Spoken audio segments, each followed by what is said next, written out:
Monsanto Company is a publicly traded American multinational agricultural biotechnology corporation. It is the leading producer of genetically engineered seed.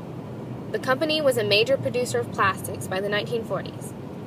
The company also manufactured controversial products such as the insecticide DDT, now banned, PCBs, now banned because of containing carcinogenic chemicals and environmental pollutants, and Agent Orange, also now banned.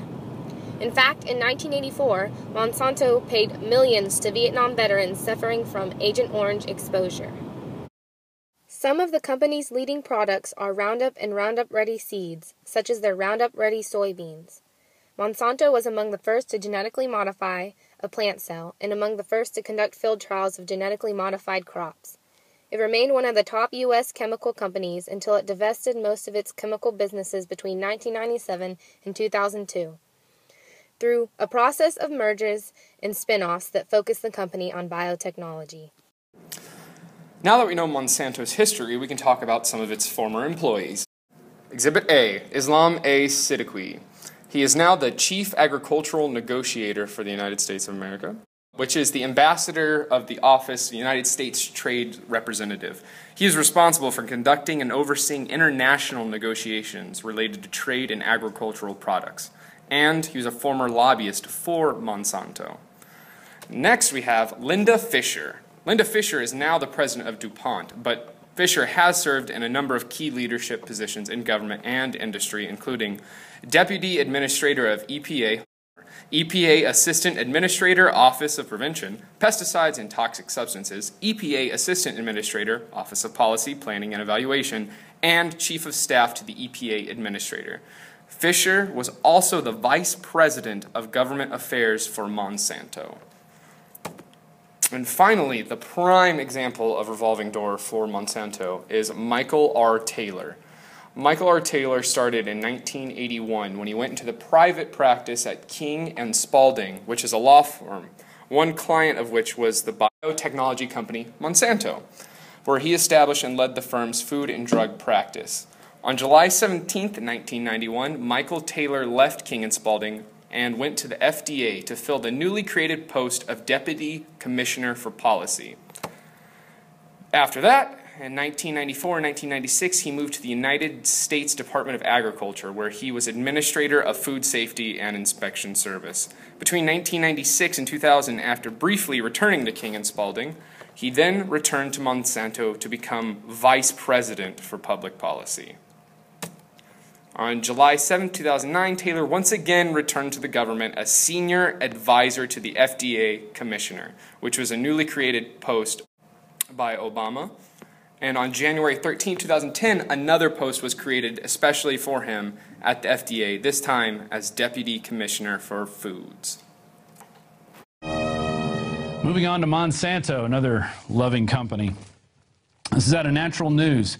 Help stop former Monsanto VP from attaining top position at FDA. Sign the petition. And the one man who may be responsible for more food-related illnesses and deaths than anyone in history, Michael R. Taylor, has just been promoted from U.S. Food Safety Czar to Senior Advisor to the Commissioner of the FDA, a position which would enable the giant biotech company Monsanto to silently and legally feed cancer-causing vegetables to every living person who is not 100% strictly organic. Today, President Obama announced that he will recess appoint. Notice he was doing this back in 2010, not just last year. He appointed Islam A. Siddiqui to the position of Chief Agricultural Negotiator, the Office of U.S. Trade Representative. Siddiqui is a pesticide lobbyist and Vice President for Science and Regulatory Affairs at CropLife America, an agribusiness lobbying group that represents, guess who? Monsanto. A gentleman by the name of Michael Taylor became the Deputy Administrator of the Food and Drug Administration right at the time that they were about to set out their policy. Who is Michael Taylor? Today he heads a foundation called Resources for the Future. Hello, Marie-Monique speaking. Hello, it's Mike Taylor.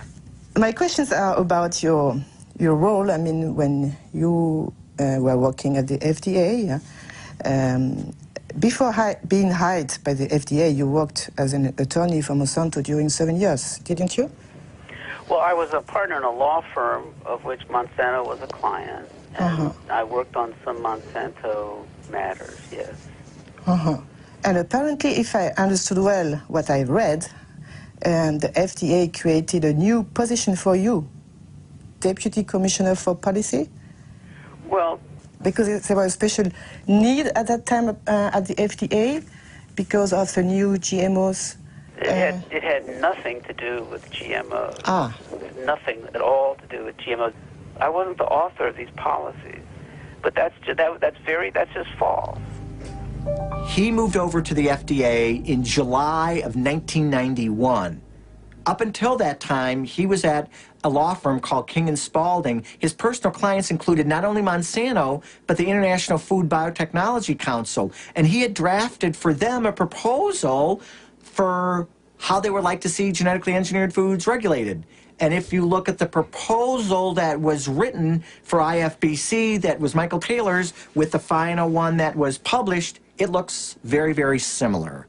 So if he didn't write it, it looks like somebody took what he wrote and changed it slightly for the policy. So what this all means is that the same people who advise government policies on public safety are the same people who are paid by the main product maker. This revolving door policy is what allowed deregulation of the financial sector and caused the Great Recession. If these same policies are being used in the food industry, then what is the health equivalent of a recession?